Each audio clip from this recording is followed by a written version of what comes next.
Eh, Gracias por estar presente, gracias por participar. Como ustedes saben, estamos llegando al final del ciclo de diálogos que nos inspiran en didáctica general con la presencia de Verónica Perosi. Verónica Perosi, además de ser maestra, licenciada en Ciencias de la Educación y magíster en didáctica general, en didáctica, se recibió en la Universidad de Buenos Aires, su maestría también es en la Universidad de Buenos Aires. Es docente e investigadora del Instituto de Ciencias de la Educación de la Facultad de Filosofía y Letras de la UBA, y actualmente es directora de experiencia formativa de la Escuela de Innovación del ITBA. De ahí yo creo que tiene un montón de aportes en muchos niveles educativos y desde muchas interlocuciones y experiencias profesionales. Yo creo que Verónica hoy nos va a abrir las puertas a la experimentación, a la creación y al codiseño en la enseñanza, pero en distintos niveles y entornos. Gracias, Miri. Bueno, para mí, de nuevo, ¿no? Es un gusto estar en casa ya. Yo ya me siento como parte de la familia. Es verdad que la verdad que he tenido la suerte de poder viajar varias veces y de poder estar con este equipo docente que hace mucho tiempo que está trabajando en las temáticas que ustedes deben haber disfrutado a lo largo de este cuatrimestre, con la particularidad que el cuatrimestre haya tenido, pero bueno, que nos unen los mismos sueños, las mismas búsquedas, las mismas preguntas, las mismas locuras. Hacemos lo que podemos, nos vamos aguantando entre todas, así que bueno, un beso enorme a Alba, a Ele, a Inés, Miriam, millones de gracias por permitirme otra vez compartir este pedacito con ustedes. Sé que están en un momento crítico, que es un muy buen momento crítico, es el momento de hacer realidad sueños, lo crean o no, porque los procesos de anticipación y de planificación lo que van a hacer es forzarlos a decir, a ver, ¿qué puedo hacer? Y jugarse, ¿no? Y esa es una de las cosas más interesantes, porque no nos salen las cosas siempre perfectas. Lo que importa es que nos hayamos jugado con cada una de las cosas que decidimos hacer y que estemos abiertos a poder mejorarlos, así que disfruten este proceso final de construcción de sus propuestas transmedia y disfrútense escuchándose, ¿no? Porque hay algo que sí queda, ¿no? Como me parece, como ya lo teníamos, pero me parece que queda como reflexión después de estos periodos de aislamiento social obligatorio, que es la necesidad de más que nunca encontrarnos en el marco de colectivos. Y esto es un colectivo, ¿no? Es un colectivo formativo, es una comunidad educativa, es una comunidad de sueños, es una comunidad de posibilidades, y es una comunidad que puede acompañarlos después en el ejercicio a lo largo de toda la vida. No se me ocurre hacer absolutamente nada sin Miriam, por supuesto, que me acompaña en muchísimas cosas, pero además sin todo el colectivo, con todos los colectivos en los que formo parte, ¿no? Digo, Miri contaba algunas cosas que tienen que ver con la experiencia profesional. Bueno, lo que me queda de las experiencias profesionales es el colectivo Movimiento Tecnoedu, en el marco de la Universidad de Buenos Aires. Es la comunidad de innovación en tecnología en el ITBA.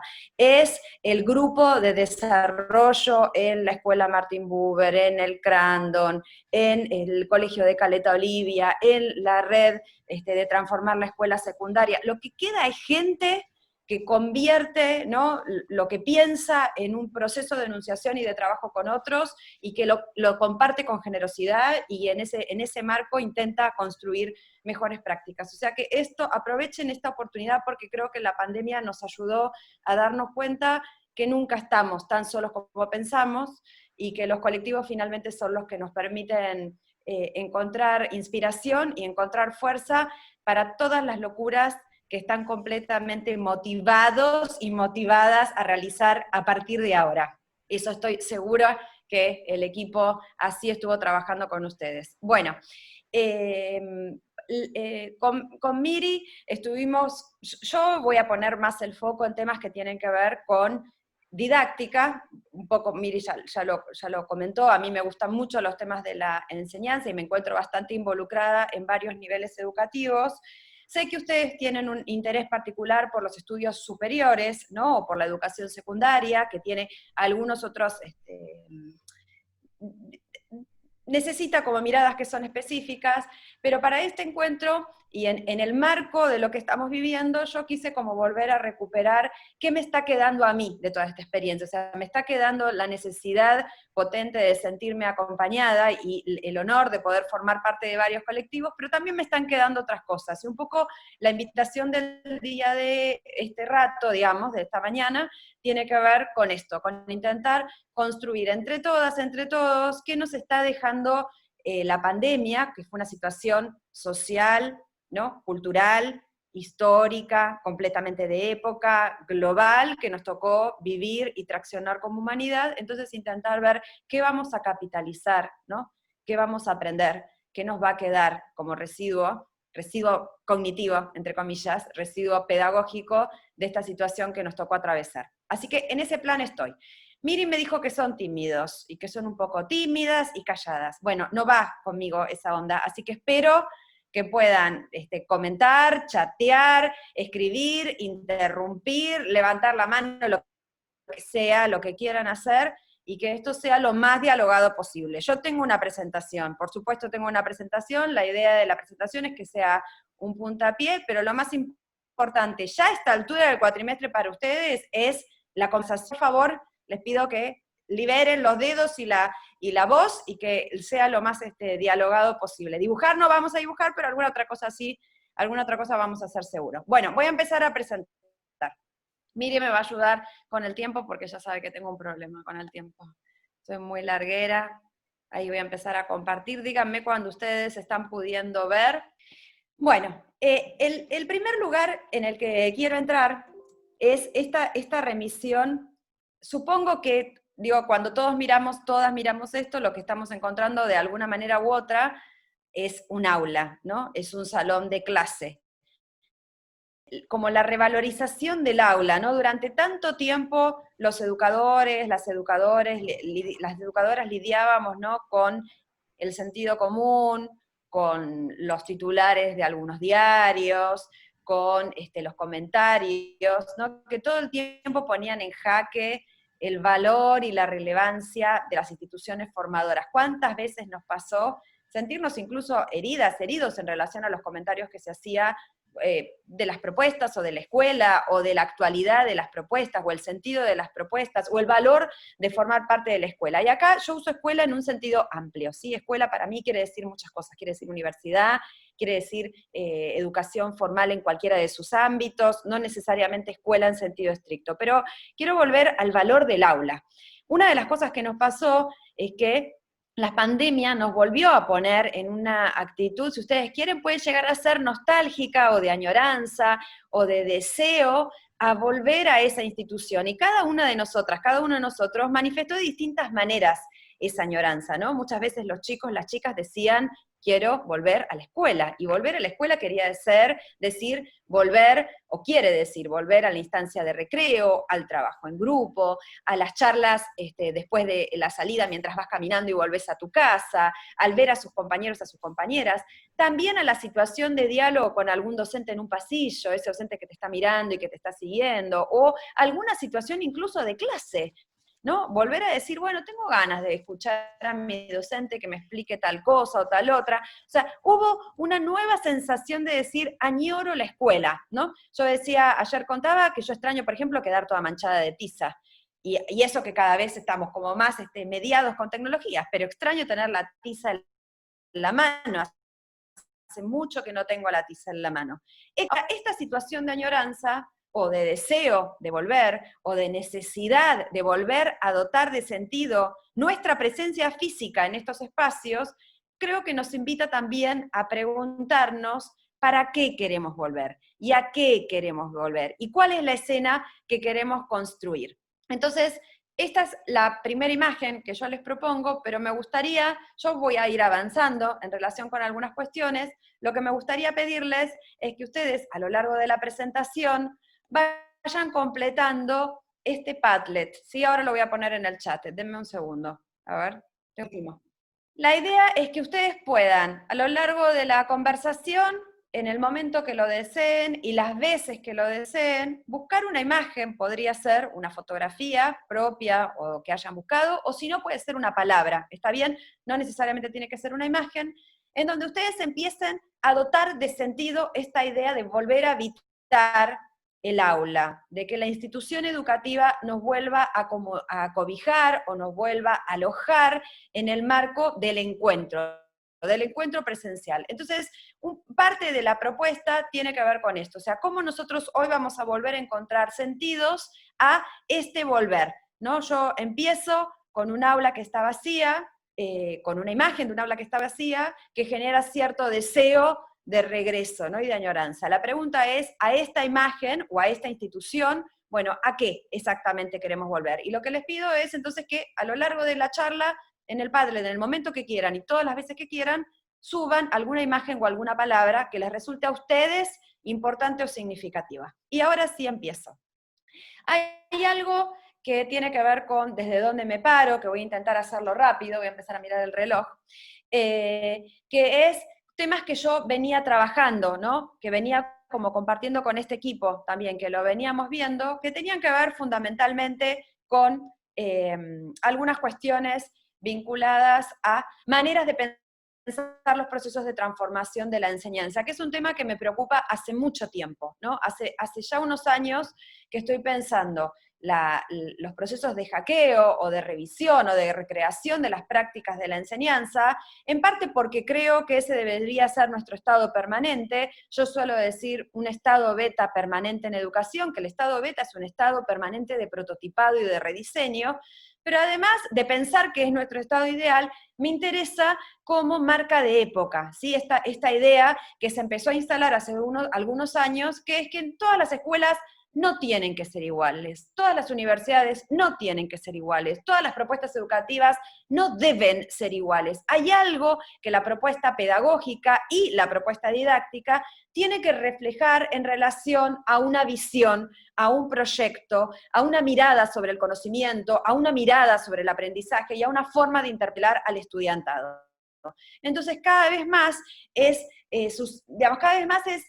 más aceptada la idea de la diversidad y de la pluralidad de propuestas educativas, ¿no? Y eso es algo que se ha ido como potenciando. Ese proceso me resultó interesante, lo empecé a estudiar como práctica individual, muchas veces vinculada con la idea del docente pionero, ¿no? El que genera disrupciones y en esa disrupción genera cierto inicio de un movimiento que se puede dar en el plano institucional, y hace unos años estoy empezando a trabajar más en el plano de instituciones y de redes de instituciones. Esto es algo que vengo trabajando, pero en este trabajo lo que quiero recuperar es que ya al empezar, ¿no? Lo que nos estuvo sucediendo, había algo que capturaban las prácticas de transformación que tenían que ver con el reconocimiento del estudiantado como un actor central en cualquier proceso de transformación, no importa de qué edad, acá voy a hablar muy en general, la perspectiva va a ser desde la didáctica general, con lo cual voy a hacer ejemplos de distintas cosas, pero en la parada es de la general.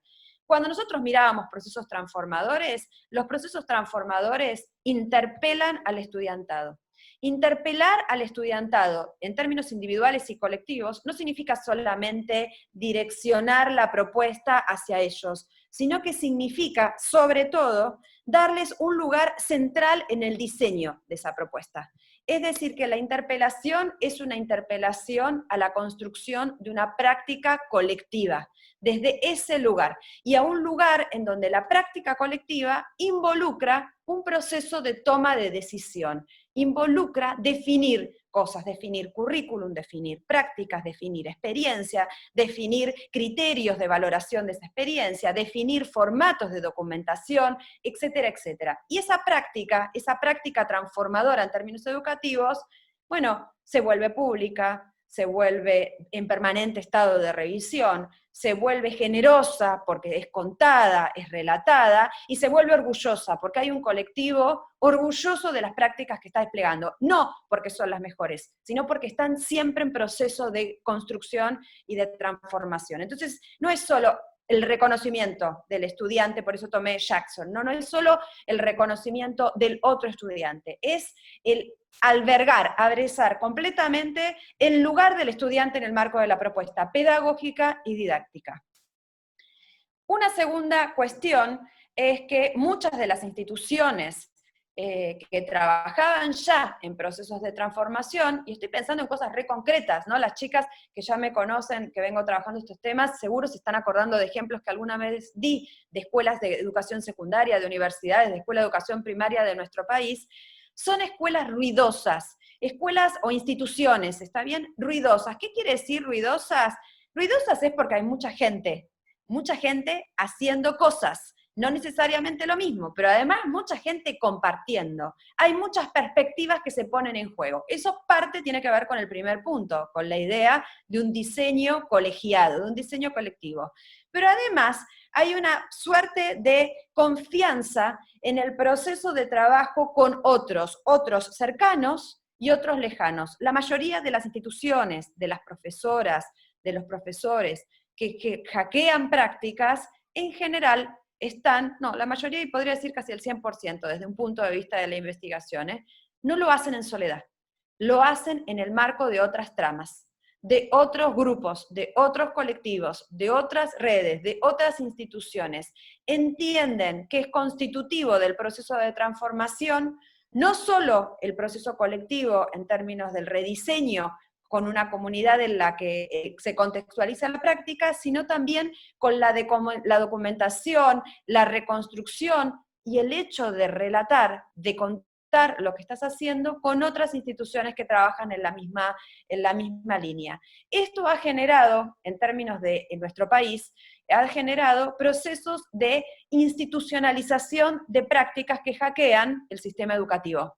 Cuando una práctica, y estoy pensando ahora en las escuelas de Santa Fe, incluso en las escuelas municipales de Mar del Plata, que conozco varias, en escuelas del sur, etcétera, etcétera, que generan una práctica que es disruptiva a la gramática escolar tradicional, en el marco de colectivos y de redes se vuelven poderosas, ¿no? Encuentran recurrencias con otras instituciones que también van encontrando la zona gris, ¿no? Van encontrando el hueco por donde entrarlo, y a partir de esa fuerza se generan nuevas institucionalidades que permiten de nuevo una incidencia en el plano de la política, no solo institucional, sino también muchas veces jurisdiccional, y esto lo hemos visto, e incluso nacional. O sea, la atracción es una atracción que empieza a empujar desde la base un proceso de transformación. Por supuesto, las instituciones no transforman el mundo y sus alrededores, deciden una dimensión, deciden, por ejemplo, hackear la caja curricular, deciden hackear la forma de organización de los grupos por edades, deciden hackear las maneras en las que se entraman las aproximaciones artísticas del conocimiento con las aproximaciones científicas, hackean la manera en la que la escuela piensa qué quiere decir estar adentro de la escuela y qué quiere decir estar afuera de la escuela, hackean las prácticas de evaluación. En general, cada una de esas dimensiones después va como traccionando las otras, eso ustedes seguro lo están trabajando, ¿no? Uno empieza por un lugar y necesariamente para que el proyecto, la propuesta didáctica tenga contundencia y coherencia, después empieza a tocar otras dimensiones de la propuesta y eso es lo que la vuelve como fuerte y la vuelve sólida y la vuelve coherente. Pero lo que es interesante es que se empieza a construir institucionalidad, y esa institucionalidad se construye desde la base, se construye desde procesos que son colectivos, desde procesos que son plurales, desde procesos que están en un constante proceso de rediseño. Esto involucra ideación, documentación, vuelta a la ideación, vuelta a la documentación, la construcción de obras, de objetos que puedan ser relatados y contados, y en ese proceso de contar no es solo por el contar, es por el hecho de encontrar recurrencias, puntos de contacto con otras instituciones y otros hacedores de la educación o creadores de la educación para hackear la institución, o sea, para crear una nueva institucionalidad. Bueno, lo dije medio rápido, pero esto es algo de lo que vengo trabajando hace un tiempo, y que ya estaba en el sistema educativo. ¿Qué fue lo que nos pasó? Y acá me voy a este marco. Los escenarios de aislamiento social obligatorio, la sensación, lo que nos trajo la pandemia, ¿no? Y el coronavirus, no quiero hablar, sí, a nivel global, ¿no? Pero parte de lo que nos trajo fue una situación de emergencia, ¿no? Una situación en donde las instituciones nos vimos interpeladas, las instituciones y las personas, ¿no? Primero nos vimos muy, muy afectadas en lo personal, ¿no? Afectadas en el cuerpo, afectadas en nuestras libertades, afectadas en nuestras preocupaciones, afectadas en nuestro cuidado, en la valorización de qué había que cuidar, qué no, la familia, los hijos, los padres, los adultos, bueno, millones de cosas. Y a nivel institucional, también la situación de decir, bueno, ¿cómo construimos experiencia educativa? Y esto, acá voy a hacer especial remisión al desafío enorme que atravesó la escuela en todos sus niveles, porque una cosa es pensar la educación superior en el marco de las modalidades a distancia. La educación a distancia existe hace un siglo prácticamente, ¿está bien? O sea que podíamos nutrirnos, de hecho la universidad se nutrió de las modalidades a distancia, pero una cosa era, en el nivel superior, en los institutos de formación docente, en la formación del profesorado, en el posgrado, y otra cosa completamente distinta era volver a pensar esto en el marco del nivel inicial, empezando por sala de 3 o sala de 4 y la finalización, con todo lo que involucra la escuela, ¿no? ¿Qué es la escuela? Entonces este fue un escenario de urgencia, de emergencia, en el sentido de que tuvimos que decidir en cuestión de horas el desarrollo de una propuesta, ¿no? En un contexto que fue cambiante, porque siempre al principio pensábamos que era, ¿no? Iba a durar una semana, 2 semanas, después veíamos que iba a durar un poco más, y después un poco más, y ahora no sabemos cómo va a ser, y cuándo vamos a volver, y si volvemos en qué condiciones va a ser ese volver, y cómo se va a trabajar lo presencial y lo virtual. Y ahora estamos re tranquilos, ya no sabemos, no nos da miedo con qué nos puedan llegar a asombrar. Pero las instituciones, en lo que fue de una semana, rediseñaron completamente las propuestas didácticas y las propuestas pedagógicas. Al principio, el sentido común era, vuelvan a las bases, a qué cosas son importantes, pero ese sentido común lo que gritaba era eso justamente. ¿Cuál era el sentido de la pena que pasara como diseño de esta propuesta pedagógica? Y acá todas las instituciones estuvieran interpeladas para esto. Todas. Todas tuvimos que pensar qué pasaba con los chicos y la conectividad, qué pasaba con la situación de los papás y de las mamás y el desempleo, qué pasaba con los chicos que vivían en una casa, los que vivían en un departamento, los que se habían tenido que alejar de algún familiar por un tema de cuidado, o qué había pasado con familias que habían quedado separadas. Todos tuvimos que empezar a albergar un montón de situaciones como parte del diseño de la propuesta pedagógica y didáctica, que hacían a la construcción de condiciones en las que se iba a dar esa situación. Y acá las escuelas se jugaron, igual que ustedes ahora con sus proyectos transmedia. Tomaron decisiones. A veces hubo decisiones en donde era muy importante el sentido común, y otras veces eran decisiones en donde era muy importante el buen sentido pedagógico. Y el buen sentido pedagógico nos llevaba a la identidad de nuestros proyectos. ¿A quiénes éramos? ¿Quiénes éramos como escuela? ¿Quiénes éramos como docentes? ¿Quiénes éramos como docentes mirando al estudiantado? ¿Cuál era el estudiantado que nosotros reconocíamos y cómo lo estábamos albergando? Y hablaron mucho de nosotros. Es impresionante cuánto esta situación habló de quiénes somos, de nuestra humanidad en todos los sentidos de las palabras. Y a veces eso nos maravilla y otras veces nos duele o nos asusta, pero puso en evidencia todo. Miriam decía hace un ratito, mientras estaban entrando, el desafío que había sido entender qué significaba hoy conocerlos, ¿no? Y decía, bueno, las conocimos más a partir de sus obras, a partir de sus producciones. Esto le pasó igual a la escuela. O sea, lo que las escuelas, las instituciones, las cátedras, los equipos estuvieron en condiciones de poner en juego es lo que habló de sus prioridades, de sus sentidos, de sus construcciones y sus visiones. Bueno, nada, fue un escenario realmente de emergencia, ¿no? Pero que deja mucho, mucho para autoanalizarnos y para seguir analizando hacia dónde queremos ir. Bueno, me estoy yendo. Vuelvo. ¿Qué intenté hacer ahora? Y esta es la segunda parte. En este momento a mí me gustaría como compartirles algunas cosas que vi. ¿Está bien?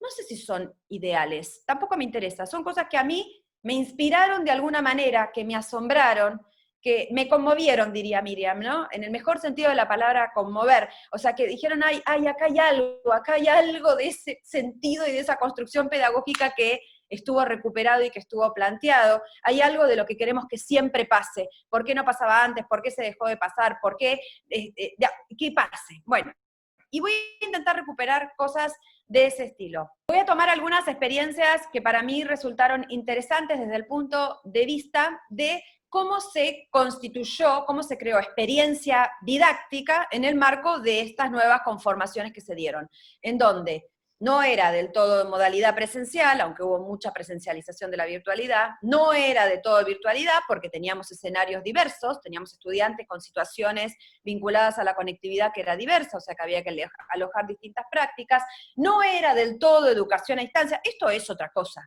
Es otra cosa. Entonces, en esta otra cosa, ¿qué fue lo que se creó? Nivel inicial, para las amantes o las interesadas en el nivel inicial, o que alguna vez les genere algo de interés, inspiraciones desde el nivel inicial.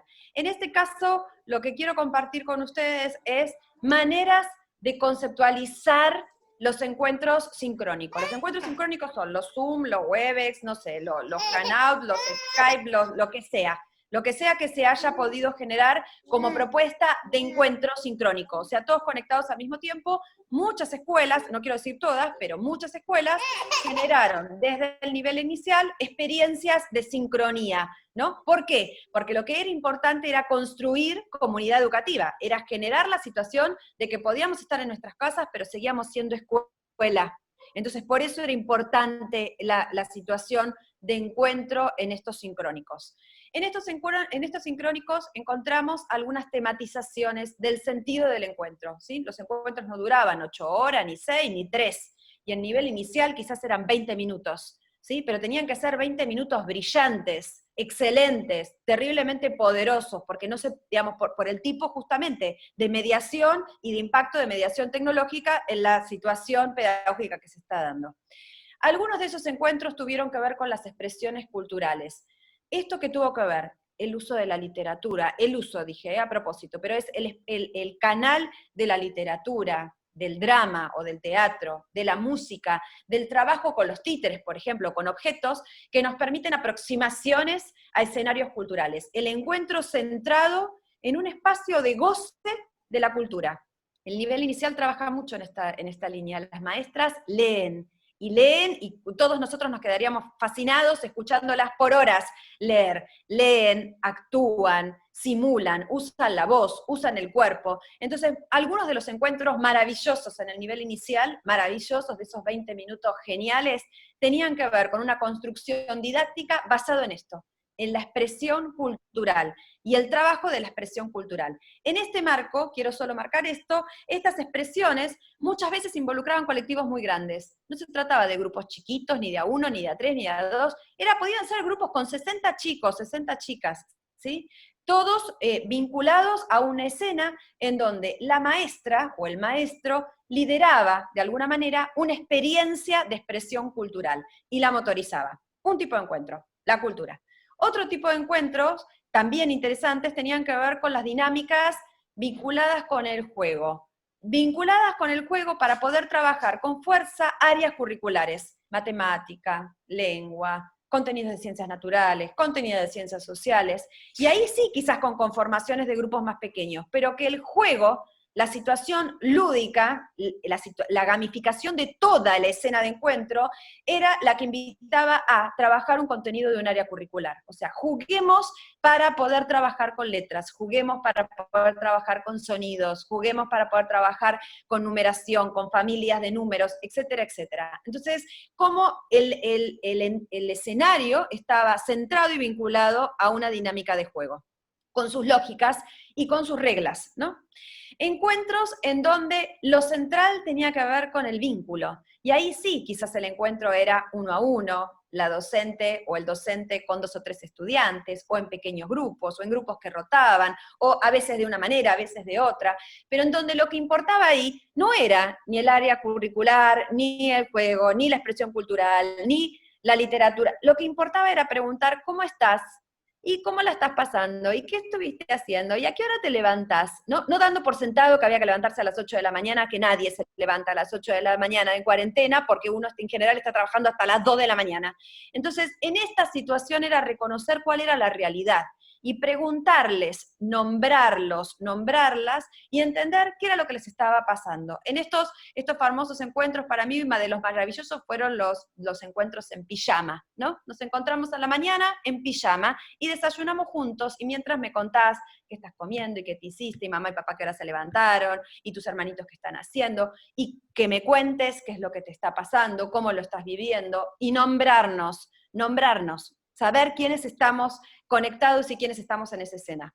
Escenarios que tenían que ver con la tematización del currículum. La tematización tuvo que ver, y tanto a nivel inicial como en primaria, también podría ser en secundaria, con la relación con la idea de proyecto, los ABP o la línea de trabajo en proyectos pedagógicos. Bueno, y cómo se volvió a recuperar el currículum, porque si ustedes recuerdan, al principio, especialmente en la escuela, la sensación era, bueno, de la contenemos, que ya no vamos a encontrar, y ahí empezamos a desarrollar el currículum del año. Después nos dimos cuenta que el currículum del año no lo podíamos seguir demorando, el currículum del año estaba ya, estaba ahora. Una vez que pudimos crear una escena de escolaridad y de construcción de, bueno, nos toca vivir esto como escuela, y entonces vamos a construir esta escena, la urgencia tuvo que ver con el desarrollo de los contenidos. Entonces, volver a las metodologías que cada una de las escuelas trabajan como corazón para desplegar sus propuestas. El ABP, el trabajo basado en proyectos de aprendizaje y enseñanza basado en proyectos, el trabajo vinculado con portafolios, el trabajo vinculado con el arte, el trabajo sobre todo que permitían entrecruzamientos interdisciplinarios incluso, y que eran donde, y acá en las áreas temáticas, era susceptible incluso de cambiar el plan de estudio, no solo la experiencia, sino el plan de estudio, porque quizás ya no importaba tanto si un proyecto era interesante y era relevante de ser trabajado porque tenía un componente actual, o porque tenía que ver quizás con el coronavirus, o tenía que ver con la salud, o tenía que ver con la situación de aislamiento, o tenía que ver con la situación de soledad o de frustración, o tenía que ver con la situación que viera. No era un tema que era específico de tercer año, era un tema que era interesante quizás para que toda la escuela secundaria lo trabajara, o era un tema que era interesante para que todo el jardín lo trabajara. Entonces, el trabajo en torno a temáticas del currículum, permitió como aflojar, ablandar con quiénes lo trabajábamos, cuántos grupos, cuántas edades, qué configuraciones y cómo se asumían roles. Pero queda re poquito tiempo, pero ahí tenés una pregunta en el chat por si querés hacer ahora y contestarla. Juana te dice, hola Verónica, gracias por esta charla, quería preguntarte si crees que la pandemia, ahora que el aula se trasladó momentáneamente a las casas, nos podría llevar a pensar diseños de aulas nuevos con espacios diferentes. ¿Un aula con un diseño novedoso podría ser una vía para pensar esas escuelas ruidosas? Pregunta Juana. Bueno, mira, Juana, parte del motivo por el cual tomé esto es por eso. Fíjate, en el marco, de nuevo, años trabajando para que esto no empiece a generar algún tipo de tracción en el sistema educativo en general, ¿sí? En el sistema educativo. La pandemia, parte de lo que nos trajo es que en esta necesidad de encontrar el sentido del encuentro sincrónico, el sentido de lo que iban a hacer en la plataforma, el sentido del material que iban a recibir por correo, el sentido de la tarea o de la actividad que les íbamos a proponer, es que hizo que los equipos volvieran a pensar como en tipos, ¿no?, de actividades, tipos de procesos cognitivos, tipos de manera de abordaje del contenido y darle identidad. Cuando yo digo eran 20 minutos brillantes, porque el encuentro era 20 minutos o era de 40, y se logra como este tipo de construcciones, estas construcciones para mí resultan inspiradoras. Algo que estaba como mezclado en la rutina escolar, mezclado, ¿no? Uno mezclaba la literatura con el proyecto temático, con el juego, y era como, parecía todo un continuum, y como que no terminaba de quedar clara la identidad de cada momento, ni la interpelación que le hace el estudiante, ni cuál es el rol del docente, ni cómo tiene que ser el abordaje conceptual o al contenido, o cómo puede llegar a ser la dinámica grupal, etcétera, etcétera. En el marco de este escenario, nos animamos a ensayar, a ponerlo en acción, y al ponerlo en acción construimos tipos. Yo acá traje los de nivel inicial, y un poquito también toman primaria, pero los traje porque me resultan inspiradores para pensar. En estos tipos ¿no? Que si ustedes se fijan, recuperan parte de las rutinas y de la forma de trabajo en cada uno de los niveles, hay inspiraciones para que después pensemos las propuestas didácticas y los espacios escolares. Porque de nuevo, cuando nosotros decimos que queremos volver, ¿a dónde queremos volver? ¿Cuál es el espacio al que queremos volver? ¿Es el de esa aula? ¿Es el de las aulas que dejamos? ¿O es, como vos estás preguntando, a otro escenario? Pero lo que dice Alba resulta muy interesante. Te dice, Vero, ¿por qué secundaria siempre es la más perezosa en pensar en modo colectivo? Es que en realidad la evidencia no nos dice eso, Alba. La evidencia nos demuestra que el nivel secundario fue uno de los niveles que más hackeos viene realizando la institucionalidad, porque hay muchísimas propuestas de distintos tipos de escuelas que han generado revisiones de las prácticas curriculares, evaluativas, el trabajo en relación con proyectos, la configuración de grupos, los procesos de mentoría entre estudiantes o el trabajo entre pares, los temas de la autoevaluación. Y lo que pasó en el marco de la virtualidad, en parte, ahora yo quería traer un ejemplo de secundaria, lo que pasó en el marco de este escenario es que las escuelas que venían trabajando en esa línea pudieron generar algunas experiencias inspiradas en esas cosas que los movían desde el fondo. La primera salida tradicional fue decir, les mando tarea. Bueno, a las 2 semanas todo el mundo empezó a gritar, no hablen de tarea, no hablen de, ¿no? Digo, el sincrónico no es una clase, si es una clase en el sentido de transmisión, hace un video, que es mucho más interesante. Entonces, si se van a encontrar con todos los problemas que hay de conectividad, ¿para qué se van a encontrar? Entonces, en ese marco se empieza a surgir de nuevo la necesidad de volver a la base didáctica del encuentro. Y entonces, en los distintos niveles se fueron generando distintas cuestiones. En el nivel secundario, se trabajó mucho, por ejemplo, en torno a este componente, al torno a temático. Y realmente hubo casos de muchas instituciones en donde había varios docentes generando propuestas colectivas, trabajando desde distintas áreas un tema, tematizando semanas de trabajo, tematizando producciones. Esto fue algo que se vio muy impactado, muy. También hubo un montón de trabajo en relación con lo vincular.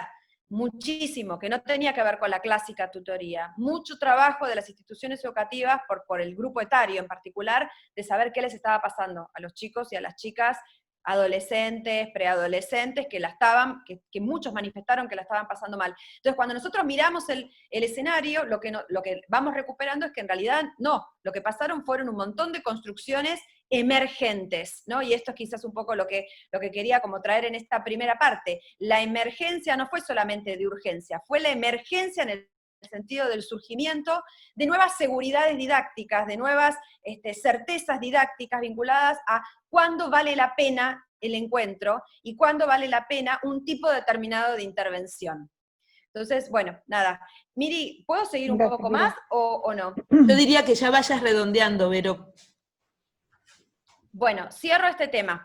En el caso de los encuentros centrados en un objeto en común, también tuvieron que ver con los 3 niveles. Centrados en un objeto en común fue una de las cuestiones más interesantes para mí, que tuvo que ver con el encuentro en silencio. Una de las cosas que suele suceder en el marco de estos encuentros y justamente de la mediación tecnológica es que hay poco silencio, ¿no? Algo que suele suceder en el aula. Hay poco momento de trabajo en donde todos sabemos que estamos todas trabajando en algo, pero lo estamos haciendo en un silencio compartido, y en donde la intervención del docente es una intervención más cercana, más a medida, más orientada a qué te está pasando a vos. Bueno, una de las sorpresas maravillosas que encontré en el marco de la pandemia es el trabajo conectado en silencio, centrados en un objeto o un material.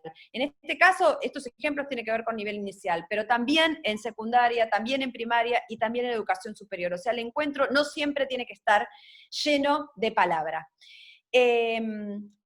Después, en el marco de la escuela secundaria, de nuevo, encontré distintos tipos de narrativas para pensar los encuentros sincrónicos, sobre todo los vivos, narrativas o motivos para encontrarse que tuvieran que ver con una forma del docente de narrar, que no tenía que ver solo con la explicación didáctica, y con tipos de experiencias que se generaban. De nuevo, esos 40 minutos, 45 minutos, hora de conexión, ¿por qué iba a valer la pena que fuera vivida? Y lo que encontramos es esta columna verde, ¿no? Y fíjense que ninguna dice exposición, en ninguna aparece la idea clásica del encuentro, porque eso entonces lo podíamos hacer en un video. Entonces, ¿para qué nos íbamos a encontrar? Había una revisión del tipo de trabajo que tenían que hacer tanto docentes como estudiantes. En el caso del secundario, yo quería traer como práctica emergente, como caso concreto, el lugar que apareció en el informe pedagógico. La secundaria es uno de los niveles más exigidos en relación a la calificación, no es el único, pero es uno de los más exigidos. Empezó a aparecer, incluida la universidad, empezó a aparecer algo que está en el sistema educativo, está fuertemente en el nivel inicial, que es la idea de valorar globalmente el proceso pedagógico. Entiendo que muchos de esto ya lo estuvieron conversando con Marilina, pero fue inspirador porque en este marco algo que estaba fluyendo en la vida se concretó. Esto que se concretó, ¿qué fue? El narrar, el contar una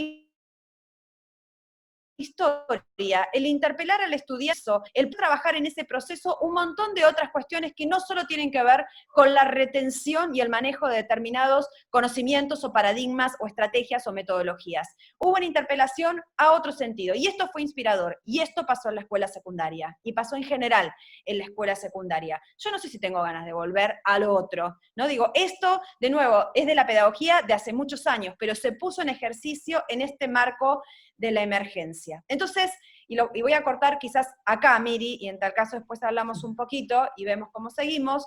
Cuando nosotros miramos algunas de las escenas, tomo esta porque a mí me conmovió mucho, algunas de las escenas del volver, en el marco del cuidado, por supuesto, porque acá está súper claro que lo que se está cuidando es la salud de los niños y de las niñas. ¿A qué queremos volver? ¿No? Porque si hubo revalorizaciones del proyecto pedagógico, de las estrategias didácticas, del sentido de la intervención docente, del valor de estar todos juntos, todas juntas en pos de algo, del tipo de producción que se provoca, de la manera en la que se hace un seguimiento. Cuando añoramos tanto volver, ¿a qué es lo que queremos volver? Bueno, y esta es una de las imágenes que para mí presenta con mucha claridad el desafío, ¿no? El gran desafío en el que nos encontramos. Paro por acá y hablamos un poquito, y voy a mirar mientras tanto qué imágenes o palabras fueron poniendo ustedes, y a partir de ahí vemos cómo seguimos. Miri. Vale. Gracias, Vero. Mil gracias. Mientras tanto yo voy recuperando, si alguien quiere hacer alguna pregunta se puede habilitar el micrófono. Quiero recuperar algunas cuestiones que me parece muy importante lo que señalaba Verónica. La idea del estado beta permanente, del prototipado, que para nosotros es el tema de la experimentación, la cuestión de los escenarios y de las situaciones de emergencia, que no es solo la urgencia, lo marcaba muy bien Verónica hace un minuto, es lo que emerge, lo que surge, lo nuevo. Lo fundamental del trabajo colectivo, colaborativo, en instituciones que se estuvieron rediseñando. Pero a nosotros desde Didáctica General me parece un aporte muy importante, además, el hecho de incorporar las expresiones culturales y lo lúdico al trabajo que estamos diseñando en este momento, para cualquiera de todos los niveles. Entonces, en ese punto, me parece como son aspectos centrales de lo que estuvo desplegando ahora Verónica, que podemos retomar y recuperar desde la didáctica general y desde cualquier perspectiva de la enseñanza. Fíjense que mientras aparecen los comentarios y las preguntas, ¿no? Fíjense cómo aparece el contacto. La idea del contacto. El contacto no tiene que ver solo con lo físico, ¿no? Por supuesto está lo físico. Y ese es uno de los grandes temas que estábamos como conversando con las escuelas que están empezando a tener ahora programas híbridos o que tienen la situación doble, que tienen que empezar a la presencialidad. Escuelas o instituciones, no importa acá, puede ser del nivel superior, que tienen parte virtual y parte presencial. Cuando el planteo del volver es que el docente transmita desde el centro de la clase, ¿sí?, lejos de sus estudiantes, con la mitad del grupo que está ahí y la otra mitad que está digital, lo único que queda como estrategia es la transmisión didáctica tradicional. Si el docente no se puede mover No, hay que hacerlo tanto con los que tiene adelante como los que tiene en la casa trabajando. Pareciera que lo único que el docente siente, ¿no?, que puede llegar a hacer es una transmisión didáctica clásica, tradicional, transmitir conocimiento, cosa que además puede hacer mucho mejor en un video, ¿sí? O sea y además valdría más la pena que lo hiciera en un video. Entonces, parte de, o sea, si nosotros estamos diciendo que el abrazarnos, el vernos, el encontrarnos en la mirada, el sentir que hay una dinámica y una interacción, que se comparte, la metáfora del mate, ¿no?, que pusieron acá. Entonces, ¿eso cómo lo vamos a albergar? ¿No? Y quizás parte de los desafíos que tenemos es que si vos estás con tu grupo presencial, y esto era algo de lo que trabajábamos con algunas de las escuelas que están empezando, es que si tenés a la mitad del grupo presencial, no transmitas.